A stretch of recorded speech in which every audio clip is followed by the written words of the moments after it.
कई साल पहले की बात है। एक छोटे से गांव में निशा नाम की एक लड़की रहती थी। निशा बहुत ही प्यारी और मासूम थी। उसके दिल में हजारों सपने थे, लेकिन उसकी जिंदगी में खुशियां बहुत कम थीं। निशा के माता पिता बचपन में ही चल बसे थे और वह अपनी बूढ़ी दादी के साथ रहती थी। दादी निशा से बहुत प्यार करती थीं, लेकिन वे बहुत बीमार रहती थीं। निशा दिन रात उनकी सेवा में लगी रहती थी। वह गांव के स्कूल में पढ़ने जाती थी, लेकिन उसकी आंखों में हमेशा एक उदासी छाई रहती थी। गांव के बच्चे उसे अक्सर ताने मारते थे, क्योंकि उसके पास अच्छे कपड़े नहीं थे और न ही खिलौने।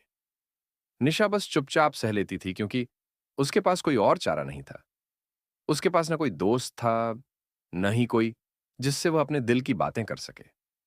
एक दिन उसकी दादी का स्वास्थ्य बहुत बिगड़ गया। निशा ने दवाई लाने के लिए गांव से बाहर जाने का फैसला किया। वह जंगल के रास्ते से होकर शहर की ओर चली। रास्ता बहुत कठिन था, लेकिन निशा का दिल अपनी दादी के लिए धड़क रहा था। शाम होते होते निशा शहर पहुंच गई और दवाई लेकर वापस चल पड़ी। लेकिन जब वह गांव पहुंची तो बहुत देर हो चुकी थी। उसकी दादी उसे हमेशा के लिए छोड़कर जा चुकी थी। निशा का दिल टूट गया। उसकी आंखों से आंसू रुकने का नाम नहीं ले रहे थे। वह अकेली हो गई थी, बिल्कुल अकेली। गांव के लोग धीरे धीरे उसे सहारा देने लगे,